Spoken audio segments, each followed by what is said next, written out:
BNP যদি এখনো মনে করে তার পুরনো ধারার রাজনীতি কইরা সে ক্ষমতায় আসবে এবং টিকে থাকবে, আগে আপনাদেরকে বলছিলাম বিএনপি ক্ষমতায় আসলে থাকতে পারবে সর্বোচ্চ 3 বছর। আজকে সময় আরো কম মনে হইতেছে। বিএনপি যদি বিপুল ভোটে না 300 তে 300 দিতে আসে, এই অবস্থায় সে 2 বছরের বেশি সরকার রান করাইতে পারবে না। আমারও প্রশ্ন আসলে ব্যক্তির দায় কে নিবে? প্রথম কথা হলো ব্যক্তির দায় দল নিবে না, কিন্তু ব্যক্তি যা টাকা পয়সা বিভিন্নভাবে কামাই করবে সেইটা খালি দল নিবে, তাই তো? মানে আপনি দায় নিবেন না, আপনি খালি দরদ নিবেন। তাহলে দ্বিতীয় প্রশ্ন হলো ব্যক্তির দায় যদি দল না নেয়, তাহলে যে কোনো দলের প্রধানই আইসে কি খুন করতে হবে? ধরেন বিএনপির যদি কেউ কোথায় খুন করে, এটা বিএনপি করছে এটা প্রমাণ করার জন্য কি তারেক রহমান সাহেব এসে খুন করতে হবে?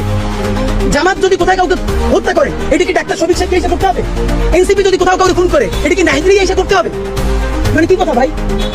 আপনি বরং সঠিক রাজনীতিটা করেন। আপনি বলেন আমি তারা চেক করছি, বিএনপি তারা পুলিশ তারা গ্রেফতার করে না কেন? আমরা যতক্ষণ না পর্যন্ত বাংলাদেশের মানুষ রুখে দাঁড়ায় ততক্ষণ পর্যন্ত আপনারা সবাই গেতে চাইছেন আমাদের দলের না এইটা না সেইটা না। সব থেকে ভয়াবহ বিএনপির আরেকটা রাজনীতি, কালকে হাজার হাজার মানুষ রাস্তা মিছিল করেছে, বুয়েট থেকে শুরু করে সবাই। আবারও সেই ছাত্র দল বিএনপি আগের মতো বলার চেষ্টা করছে, কারো বলছে গুপ্ত শিবির, সাধারণ শিক্ষার্থীর নামে অমুক। এগুলো কি ভাই? আমেরিকার মতো ভুল করেন না। আমেরিকা এই চেষ্টা করছিল, আমেরিকা রাজাকার করতে করতে কি হয়েছে দেখেন নাকি ইন্ডিয়া পালান লাগছে।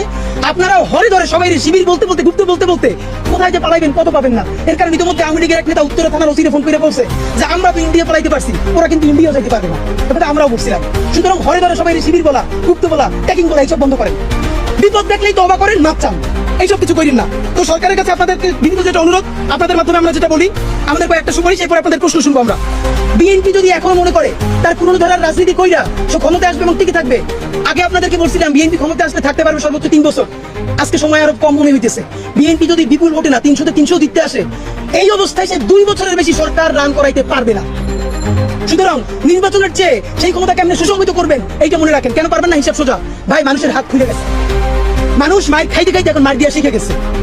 আপনি যত তারা একটা বাজে কথা বলবেন, আপনি 3টে বাজে কথা শুনবেন। এমন অবস্থা হইতে পারে আপনারা সংসদে বসে যদি দেশবিরোধী আইন করেন, মানুষ নিজের জানমালের কথা ভাইবা সব বন্ধ কইরা সংসদে গিয়ে আপনাদেরকে পিটাইতে পারে। আপনারা তখন যত ইংলিশে মক বলার চেষ্টা করেন, তাতে আপনারা টিকতে পারবেন না। সুতরাং আপনারা জনতার রাজনীতিতে ফিরেন। কেন জনতার রাজনীতিতে ফিরবেন? এই যে অনেক লোক আছে এই ভাবনিয়া জুলাইয়ের ঘোষণাপত্রের ব্যাপারে আপনারা ভালো কথা বলতে চান না, জুলাইয়ের সনদকে আপনারা অত গুরুত্ব দিতে চান না, বলেন এটা আবেগের ব্যাপার না। বিএনপির একটাই পরিত্রাণের উপায়, আপনাদের মাধ্যমে বলতে চাই, ভালোবাসা লাশ সমালোচনাটা করি। যা হইছে আপনারা রাষ্ট্রের কাছে বলেন সর্বোচ্চ বিচার আপনারা তানিত মধ্যে চেয়েছেন, গুড। কিন্তু এই যে প্রতিবার বহিষ্কার করেন, কয়দিনের জন্য বহিষ্কার, এইসব বন্ধ করেন, চিরদিনের জন্য বহিষ্কার করেন।